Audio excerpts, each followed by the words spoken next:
매년 연말이 되면 교수협의회라는 곳에서는 한 해를 요약하는 사자성어를 선정해서 발표하고는 합니다. 올해도 전국의 1315명의 교수들이 2023년 한 해를 요약할 수 있는 사자성어를 발표했는데, 그 사자성어가 뭐냐면 결리망의였습니다. 여기서 결리망이라는 것은 이익을 얻자 의로움을 잇는다라는 뜻으로, 원래는 논어에 등장하는 결리사의라는 사자성어를 살짝 뒤틀어 놓은 것이라고 할 수가 있겠습니다. 우리 오늘 설교의 제목이기도 한 결리사의의 뜻은 이로움을 얻자 의로움을 생각한다는 좋은 뜻을 가지고 있습니다. 모름지기 사람이라면 그 마음에 잊혀지지 않고 각인되어져 있어야 하는 정의와 도덕, 윤리, 인간됨의 본질에 대해서 말하고 있는 사자성어가 바로 결리사의라는 것이죠. 그런데 이렇게 좋은 뜻을 가진 사자성어가 우리의 2023년을 요약하면서는 결리망이가 되었다, 이로움을 얻자 의로움을 잊었다라는 뜻이 된 것은 사실 우리가 지금 살아가고 있는 이 비극적인 상황이 어떤 것인지를 드러내는 것이라고 할 수가 있겠습니다. 우리 시대가 궁극적인 문제인 그 됨됨이의 상실, 이 땅에 보편화된 이기주의와 그 잔인함, 비도덕성이 전혀 개선되어지지 않았다라는 한탄인 것이죠. 잠시 시간을 뒤로 돌려서 2023년의 시작을 떠올려 봅시다. 올 2023년은 전 세계를 혼란에 빠뜨렸던 팬데믹으로부터 자유로워진, 이제 정상으로 돌아가는 원년이었습니다. 사회 전반에 회복이라는 기대감이 가득 있었죠. 한 예로 2023년 그 첫날에 한 기관에서 중소기업 중앙회라는 곳에서도 한 해의 소망을 담아서 사자성어를 발표했는데, 그게 뭐였냐면 금석위계였습니다. 굳건한 의지가 돌과 새도 뚫는다라는, 뭔가 개선해보고 나아가자 하는 의지가 담긴 사자성어였어요. 실제로 2023년 사회의 모든 영역에서 이 회복을 위한 굳건한 의지와 몸부림이 분명히 있었던 것을 우리는 발견합니다. 그러나 질문하고 싶은 것은, 그 안타까운 몸부림이 우리가 살고 있는 이 땅을 보다 건강하고 화목하게 만들었습니까?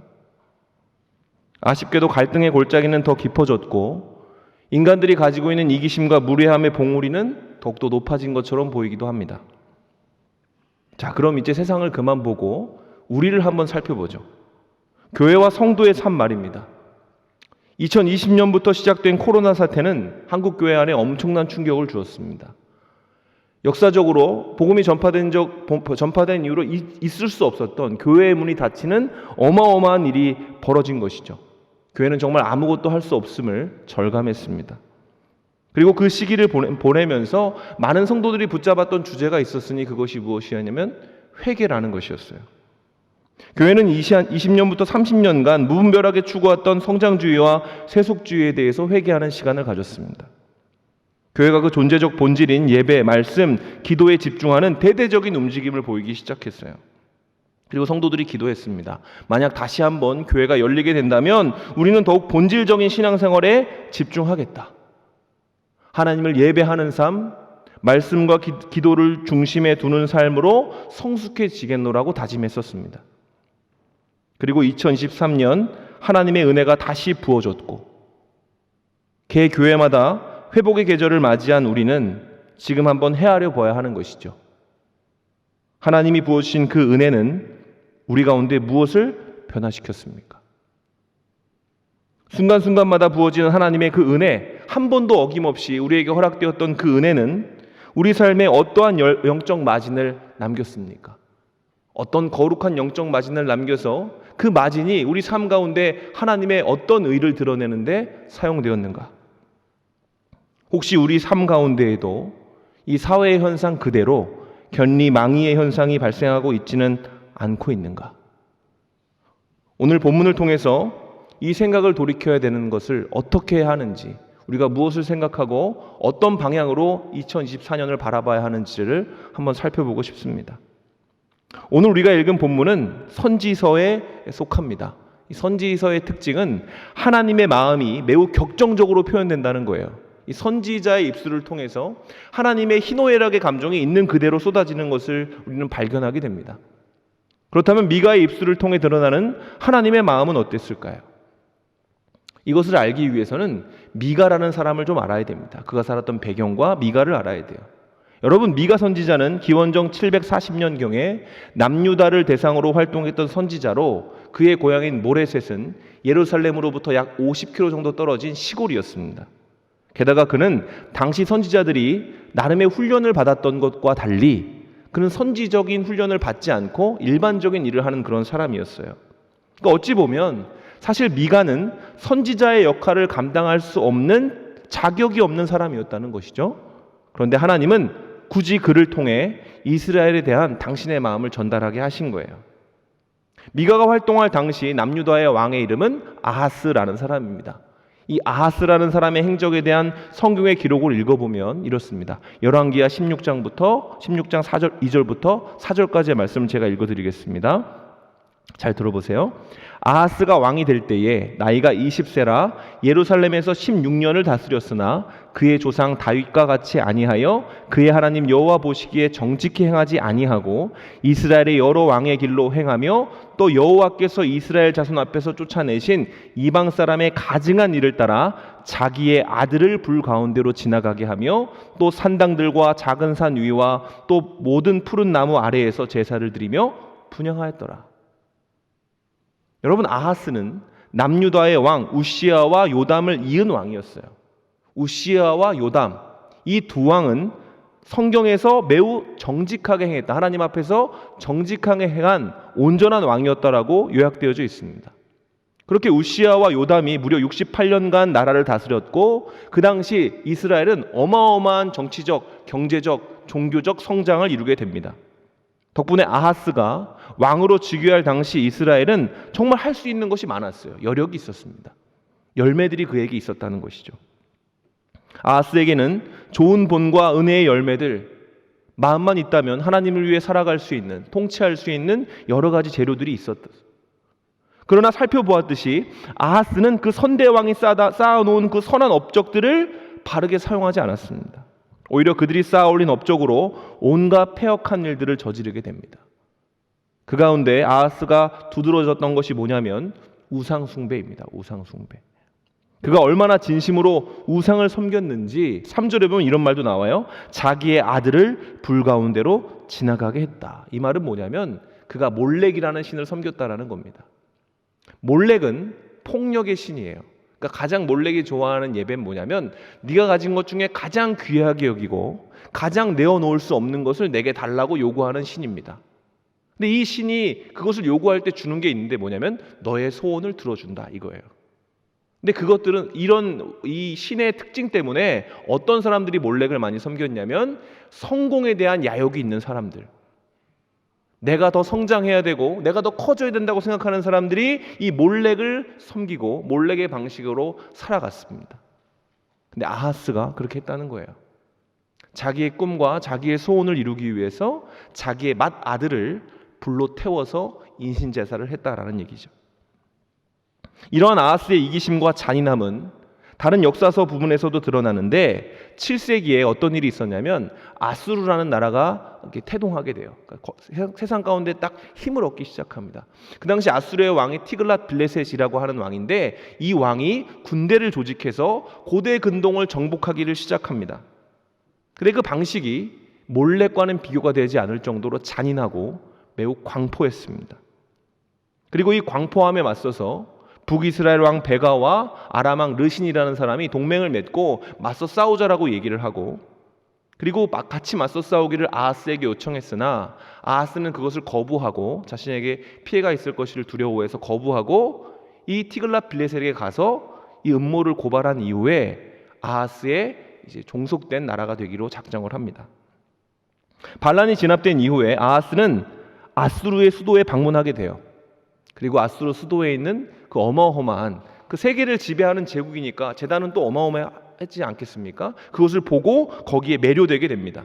그리고 생각하는 것이죠. 아수르의 성공 비결이 바로 이러한 신의 재단에 있다 생각을 합니다. 그리고 그 재단의 도면을 따서 당시의 제사장인 우리아라는 사람한테 보내서 그것을 예루살렘 성전 안에 드러났으면 좋겠다라고 제안합니다. 제사장 우리아는 아하스의 명령대로 원래 자리에 있던 하나님의 제단을 밀어버리고 그곳에 아수르의 신의 제단을 세우고는 거기서 예배할 수 있도록 허용해 줍니다. 성경은 아하스가 그 제단을 얼마나 열심히 섬겼는지를 기록하는데 열왕기하 16장 15절로 16절에 이렇게 기록하고 있어요. 아하스 왕이 제사장 우리야에게 명령하여 이르되 아침 번제물과 저녁 소제물과 왕의 번제물과 그 소제물과 모든 국민의 번제물과 그 소제물과 전제물을 다 이 큰 제단 위에 불사르고 또 번제물의 피와 다른 제물의 피를 다 그 위에 뿌리라. 오직 놋제단은 내가 주께 여쭐 일에만 쓰게 하라 하매 제사장 우리야가 아하스 왕의 모든 명령대로 행하였더라. 굉장히 열심히 예배한 거죠. 아침 저녁으로 그 제단에 나아갔습니다. 그리고 그 왕이, 그 신이 원하는 방식대로 예배하면서 자신이 가지고 있는 모든 자원을 거기다 쏟아 부은 거예요. 무슨 말입니까? 아하스는 굉장히 종교적인 사람이었다는 것이죠. 그는 자주 예배했고 또 많이 예배했습니다. 그러나 그 중심에는 뭐가 없어요? 정의가 없습니다. 한 나라의 국왕인 아하스가 그렇게 열심히 예배를 드리면서 지금 뭐라고 하고 있습니까? 그 예배를 다른 사람이 드리지 못하게 해라. 나만 드릴 수 있게 하라. 이겁니다. 오직 내가 주께 여쭐 때에만 이 제단을 쓰게 해라. 이렇게 얘기를 해요. 아하스는 오로지 자신을 위해서만 예배하고자 했던 이기심의 화신이었다라는 얘기입니다. 더 놀라운 거는 그 제단을 지켜내야 할 제사장 우리야 또한 똑같다는 거예요. 그는 하나님의 제단을 지켜야 될 제사장임에도 불구하고 아하스가 그 가증한 우상의 제단을 가져와서 이것대로 여호와의 성전을 채우라고 할 때 한마디도 하지 않습니다. 그냥 그 말대로 따릅니다. 왜? 그래야 자신에게 이익이 있다라고 생각을 했으니까요. 그리고 성경이 고발하는 이 왕과 제사장의 행동은 당시 유다 사회를 물들인 보편적인 모습이 됩니다. 유다 모든 사람들은 우시야와 요담 시대에 경험했던 그 은혜를 깡그리 망각하고 현재의 안락함과 안정감을 지키기 위해 점점 더 이기적이고 잔인한 모습이 되어가기 시작하는 거예요. 미가가 고발했던 그 당시의 풍경은 이렇습니다. 미가서 3장에 이렇게 되어 있어요. 너희가 선을 미워하고 악을 기뻐하여 내 백성의 가죽을 벗기고 그 뼈에서 살을 뜯어 그들의 살을 먹으며 그 가죽을 벗기며 그 뼈를 꺾어 다지기를 냄비와 솥 가운데 담을 고기처럼 하는도다. 그들이 우두머리들은 뇌물을 위하여 재판하며 그들의 제사장은 삭슬 위하여 교훈하며 그들의 선지자들은 돈을 위하여 점을 치면서도 여호와를 의뢰하려 이르기를 여호와께서 우리 중에 계시지 아니하냐 재앙이 우리에게 임하지 아니하리라 하는도다. 여러분, 미가가 본 풍경은 어떤 풍경입니까? 지옥이죠. 끔찍한 풍경입니다. 서로를 물어뜯고 있어요. 내가 살기 위해 다른 사람의 살을 뜯어내는 그 모습, 그 끔찍한 모습이 선지자 미가, 하나님의 눈을 가지고 하나님의 마음을 가지고 그 시대를 향해 예언했던 미가가 봤던 풍경이었다라는 거예요. 그렇게 이스라엘은 정의, 도덕, 윤리의 붕괴를 경험했습니다.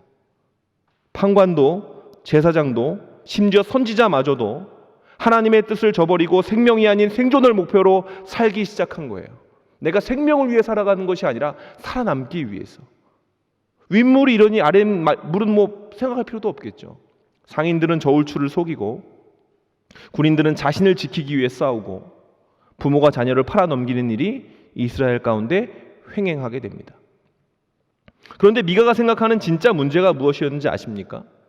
미가가 이런 풍경을 보면서 그들의 행동을 지적한 게 아니라 미가가 봤던 가장 큰 문제는 그들이 그렇게 살면서도 우시야와 요담 시대부터 이어져 온 예배와 헌신을 지속하고 있었다는 사실입니다.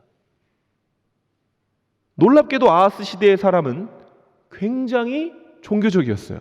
아하스 시대의 사람들은 예배를 많이 드렸습니다. 그들은 성전에서만 예배한 것이 아니라 언덕에서, 골짜기에서, 푸른 나무마다 줄을 걸어놓고 거기서 예배를 했습니다.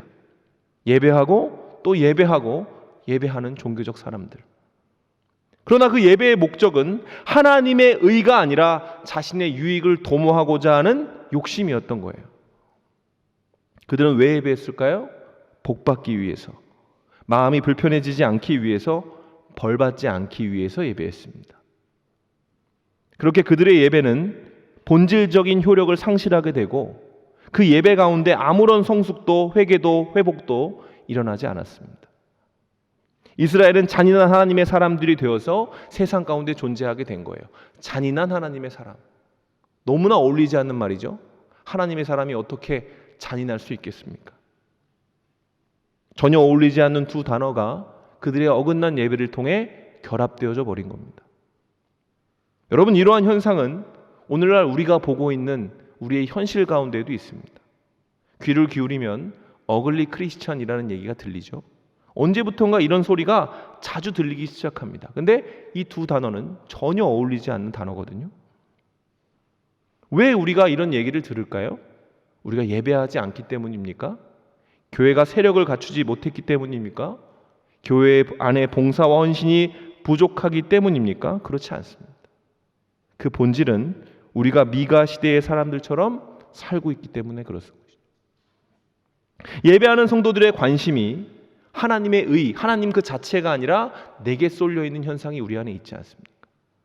신앙의 목적이 하나님의 의를 드러내고 그를 닮아가려고 애쓰는 것이 아니라 나의 삶에 도움이 되기 원하는 이기적인 용도로 변질된 모습이 있기 때문에 그런 것이죠. 하나님이 허락해 주신 은혜의 마진이 엉뚱한 곳으로 흘러가고 있는 것입니다. 그 거룩한 마진이 세상을 아름답게 하고 나의 성품을 예수 그리스도를 닮는 모습으로 변화시키는 것이 아니라 엉뚱한 방향에 허비되고 있는 것입니다. 여러분, 이런 상황에서 우리에게 무엇을 해야 하는가 묻는다면 너무나 분명하죠. 다시 하나님의 뜻 가운데로 들어가는 것이죠. 다시 하나님의 뜻 가운데로. 우리가 가지고 있는 믿음과 신앙이 다른 그 무엇이 아니라 오직 하나님의 의를 이루는 데 사용되어져야 합니다. 그렇다면 우리가 구현해내야 할 하나님의 의란 무엇인가? 하나님의 의가 뭘까요? 그 정의가 뭘까요? 하나님의 정의. 구약에서 하나님의 의가 등장할 때 그 의는 자비입니다. 자비. 그 자비의 대상은 나 자신에게 자비를 베풀어야 돼요. 하나님의 의는. 그리고 나아가서 나를 둘러싼 모든 사람들에게 자비를 베푸는 것입니다. 가난하던 부유하던 못나던 잘나던 지위가 높던 낮던 하나님의 사람이라면 하나님께 사랑받은 것을 인정하고 그 하나님의 사랑을 타자에게 돌려줄 수 있어야 한다는 것이죠. 구약의 선지자들은 이러한 자비로운 사람, 하나님의 사람이 되는 방법을 하나님의 얼굴을 보는 것이라고 얘기했습니다. 하나님의 얼굴을 봐야 한다. 간절한 마음으로 하나님의 얼굴을 구하는 것, 이걸 한 단어로 요약하면 예배라고 합니다. 예배. 그러면 하나님의 얼굴을 보는 행동이 왜, 어떻게 우리로 하여금 그 하나님의 의인, 자비 있는 사람의 모습을 갖추게 하는 것인가? 여러분, 하나님의 얼굴을 바라볼 때 그가 나를 어떻게 대하시는지를 발견하기 때문에 그렇습니다. 하나님의 얼굴을 바라볼 때 하나님의 얼굴은 우상들처럼 화를 내고 있는 것이 아니라, 가증스러운 웃음으로 가면을 쓰고 있는 것이 아니라, 하나님과 전혀 어울리지 않고 하나님께 나아갈 수 없는 나 자신을 그의 자비와 사랑으로 품어주시는 것을 경험하게 되기 때문에 그런 것이죠. 하나님이 왜 우리에게 예배하라고 하실까요? 당신의 의를 우리에게 주고 싶으시기 때문에 그렇습니다. 하나님의 그 자비로우심과 아름다우심을 보여줌으로 말미암아 우리가 그 빛을 받아 그 빛을 세상에 반사해내는 하나님의 사람이 되기를 원하시기 때문에 그런 것이죠. 예배 가운데 담긴 하나님의 뜻은 자비로운 하나님의 얼굴을 바라봄으로 나를 닮은 자비로운 사람이 되라는 것입니다. 이것이 하나님이 당신의 백성에게 주시는 비전이고 궁극적인 예배의 사명인 것이죠. 여러분, 이러한 예배의 목적과 효용성은 오늘날에도 동일합니다. 하나님이 우리를 예배로 초대하시는 이유는 이 안에서 우리가 다른 무엇이 아니라 당신을 경험하기를 원하시기 때문에 그런 거예요. 내 감정을 가다듬는 것이 아니라 하나님은 당신 그 자체를 경험하기를 원하십니다.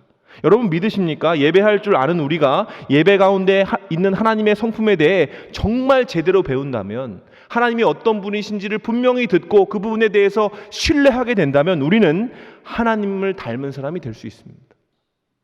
하나님을 기뻐하는 사람, 하나님처럼 자비롭고 은혜롭고 노하기를 더디하며 많은 자들을 용납하고 용서할 수 있는 은혜와 사랑의 성품을 가진 사람이 될 수 있습니다. 미가 시대에 드려지는 예배가 잘못되었던 이유는 그들의 예배 가운데 자신의 욕망과 욕심은 가득 있었음에도 불구하고 이 하나님을 닮고자 하는 예배의 본질이 잊혀졌었기 때문에 그런 거죠. 그들이 고민했던 거는 하나님이 아니었어요. 그들이 묵상했던 건 하나님의 의, 하나님이 어떤 분이신가, 그분의 용납하심과 자비로우심을 묵상한 게 아니라 내 삶에 필요한 것들을 묵상했습니다. 나 이거 필요한데, 이게 해결돼야 되는데, 이런 부분이 채워져야 되는데. 그리고 이렇게 중얼거린 것이죠.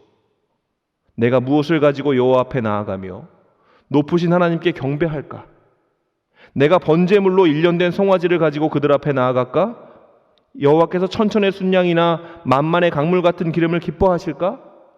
내 허물을 위하여 내 맏아들을 내 영혼의 죄로 말미암아 내 몸의 열매를 드려야 하나? 이렇게 중얼거린 겁니다. 예배하면서. 믿음이 아니죠, 여러분. 믿음이 아닙니다. 얼마나 안타깝고 애처로운 모습입니까? 그들의 묵상에는 정답과 오답이 혼란스럽게 뒤섞여져 있습니다. 그들은 하나님이 높으신 분이라는 것을 압니다. 그들은 하나님이 내 삶을 도우시고 내 죄를 사해 줄 수 있는 분이라는 것까지도 알고 있습니다. 그러나 그들은 하나님을 모릅니다. 그래서 생각해낸 게 뭐예요? 내가 볼 때 이러면 받아주실 만한 것들, 1년 된 순양 정도면 될까? 이거면 정성이 부족하지. 천천의 순양을 드리면 되나? 만만의 강물 같은 기름? 그것도 없으면 내 맏아들을 태울까? 아니면 내 몸을 헤쳐서 내 몸의 열매를 드려야 되나? 그들의 예배가 이랬던 거예요. 여러분, 하나님을 알지 못하면 우리는 하나님 앞에 온전하게 나아갈 수 없습니다. 하나님이 원하시는 건 그런 게 아니거든요. 하나님은 모든 걸 가지고 계시는데 우리가 1년 된 송아지를 가지고 간들, 천천의 순양과 만만의 기름 같은 강물을 드린다 한들 하나님께 그게 무슨 소용이 있습니까? 하나님이 어떤 분이신지, 내 꿈과 내 비전을 위해서 내게 가장 소중한 맏아들을 불에 태우는 것을 좋아하시겠습니까? 하나님이 우리를 얼마나 사랑하시는데 내 몸을 헤쳐가면서 내 몸의 열매를 드리겠다라고 얘기하는 그 어긋난 예배를 하나님이 우리에게 원하실 리가 없잖아요. 그래서 미가는 얘기하는 겁니다. 잘못된 종교 생활을 돌이켜서 이렇게 하나님께 나아가라. 8절입니다. 사람아, 주께서 선한 것이 무엇임을 내게 보이셨나니. 하나님의 얼굴을 보면 알 수 있는 것이죠. 하나님을 묵상하면 이미 알고 있는 겁니다. 하나님이 얼마나 선한 분이신지. 여호와께서 내게 구하시는 것은 오직 정의를 행하며 인자를 사랑하며 겸손하게 내 하나님과 함께 행하는 것이 아니냐. 하나님이 어떻게 나오라고 한다고요? 하나님의 얼굴을 구하면서 나와라. 그리고 내가 뭘 원하는지를 깨달아라. 우리에게 원하는 건 딱 한 가지밖에 없어요. 겸손입니다. 여러분, 겸손은 나를 지워야 생기는 겁니다. 내 욕심과 내 욕망과 내 뜻과 내 기준을 가지고는 결코 겸손해질 수 없습니다. 그리고 놀랍게도 겸손의 반대말인 교만은 죄의 코어입니다. 교만하기 때문에 죄가 생기고 교만하기 때문에 하나님을 바라보지 못하게 되는 거예요. 내가 가진 닮을 닮음으로 구현하고자 하는 마음, 그것이 겸손입니다.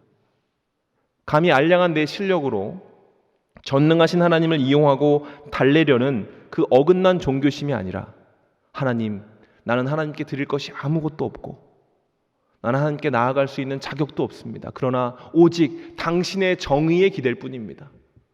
당신의 의에 기댈 뿐입니다. 당신의 자비로우심과 당신의 아름다운 성품이 나를 받아주실 줄로 믿습니다.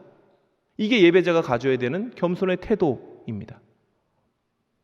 여러분, 1년 동안 우리가 많은 예배를 드렸습니다. 그 예배들을 겸손한 마음으로 한번 돌아보죠. 예배를 드릴 때마다 하나님은 언제나 어떻게 우리를 대하셨나요? 우리의 마음이 준비되어 있지 않아도, 우리가 일주일 동안 수많은 죄악들을 저질러도 하나님은 그것을 예배라고 인정해 주셨습니다. 합당한 은혜를 부어주셨고 때때로 우리의 마음을 움직이셔서 그 은혜를 경험하게 해주셨습니다. 우리에게 거룩한 영적 마진을 남겨주신 거예요. 왜? 무엇을 위해서? 우리가 하나님을 닮아가기를 원하셨기 때문에. 그러나 여러분, 우리는 그것을 어떻게 사용했습니까? 하나님의 뜻을 기억하면서 하나님을 닮아가기 위해 고군분투했나요? 아니면 그 하나님이 주신 그 영적 거룩한 마진을 가지고 이기심과 탐욕으로 그것을 허비하지는 않았는가? 여러분, 한 해가 갔고 이제 다시 한 해가 시작될 것입니다. 제가 여러분에게 장담할 수 있는 것은 우리 좋으신 하나님은 여전히 올해와 같이 동일한 은혜를 우리에게 부어주실 거란 얘기입니다. 우리가 그를 찾는 마음으로 하나님께 나아오면, 하나님, 내가 하나님이 필요합니다라고 부르면 하나님은 아무것도 묻지 않으시고 그대로 우리에게 다가오셔서 우리가 받을 만한 은혜를 부어주실 것입니다. 왜? 하나님이 정의이시기 때문에. 그게 자비로우신 하나님의 성품이기 때문에 그렇습니다. 우리가 해야 할 일은 뭔가요? 망각하지 않는 겁니다. 잊지 않는 겁니다. 이익을 보니 의를 잊는다, 이것이 아니라 하나님이 내게 그 은혜를 주셨을 때 그 의를 가지고 거룩한 것을 생각할 수 있어야 합니다. 결리사의. 이익을 볼 때 우리 가운데 의로운 것이 떠올라야 한다는 것이죠. 하나님이 무엇을 의라고 여기시는지를 똑똑히 기억하고 그것을 내 마음에 각인해서 됨됨이의 회복, 성품의 회복, 성도다움을 회복해야 되는 것이죠. 여러분, 올 한 해 성전에서 하나님을 만났습니까? 성전에서만 하나님을 만났습니까? 그렇다면 여러분, 이제 삶 가운데 그와 동행하시기를 꿈꾸세요. 겸손하게 하나님과 동행하면서 그가 내가 어떻게 움직이기를 원하시는지, 어떤 말을 하기 원하시고, 어떤 표정으로 사람을 만나기를 원하시고, 어떤 비전과 어떤 삶을 구현하기를 원하시는지를 묵상해 보십시다. 그리고 그렇게 하나님과 동행하며 겸손하게 그와 함께 걸어갈 때 우리는 그의 자비로우심을 힘입어 변할 것입니다. 이 땅에 사라진 그 수많은 사람됨의 됨됨이가 성도들을 통해 다시 구현될 것이고, 이 땅에 왜곡되어진 수많은 잘못된 불의들이 다시 제자리를 찾아 잘못된 것은 구별되어지고 잘된 것은 높아지게 될 것입니다. 말씀을 마무리하겠습니다. 연말이 되면 여기저기에서 망년회라는 것이 열린다고 합니다. 망년회의 뜻은 한 해를 시작하기 위해서 지난해에 있었던 아픔과 역경을 잊어버리자, 이런 취지입니다. 그래서 망년회의 특징은 부어라 마셔라. 요즘엔 그게 많이 줄었다고는 하는데, 어쨌든 사람들은 새로운 시작을 꿈꿀 때 잊어야 될 것을 헤아리는 것 같아요. 그러나 여러분, 신자라면 우리는 잊기보다 기억해야 합니다. 올 한 해 내가 어떻게 살았는지를 기억해야 돼요. 그리고 어떻게 살았던 모습을 하나님이 어떻게 대하셨는지를 기억해야 합니다. 그러면 우리가 찬양했던 것처럼 어떤 단어가 떠오를까요? 은혜라는 말이 떠오르는 것이죠. 받을 자격이 없는 사람에게 주셨던 하나님의 은혜. 내가 하나님께 온전하게 예배하지 않았음에도 하나님이 부어주셨던, 소나기처럼 부어주셨던 그 은혜, 그것들을 생각하게 되는 것입니다. 그것들을 생각할 수 있어야만 이 시대의 대세가 되어버린 결리망이의 삶을 살아가는 것이 아니라 하나님이 원하고 바라시는 결리사이의 삶으로 우리가 나아갈 수 있는 것이에요. 한 해 동안 내게 어떤 분이신지를, 그 은혜를 기억함으로 말미암아 우리에게 이런 믿음이 생겼으면 좋겠습니다. 하나님은 좋은 분이시다. 하나님은 선한 분이시다. 하나님을 믿는 사람은 선해진다, 좋아진다, 정의로워진다. 여러분, 예수 믿는 사람이 그렇게 되지 않으면 이 땅에 희망은 없습니다. 하나님을 알고 그의 얼굴을 간절히 구하는 그 다음 세대가 하나님, 세상이 말하는 그 정의, 비판과 지적을 통해 구현할 수 있는 그 정의가 아니라 오직 사랑과 은혜와 오래 참음으로 구현될 수 있는 그 하나님의 의를 구현하게 하여 주시옵소서. 그 의를 위하여 헌신하며 기도하며 예배하는 우리가 될 수 있게 해달라고 기도할 때, 하나님, 그 좋으신 하나님은 너무나 기뻐하시면서 우리가 천천의 순양, 만만의 강물처럼 여기는 그보다 더 귀중하고 소중한 그 놀라운 은혜를 우리 삶 가운데 가득가득 부어주실 줄로 믿습니다. 그런 저와 여러분이 되시기를 주님의 이름으로 축원합니다.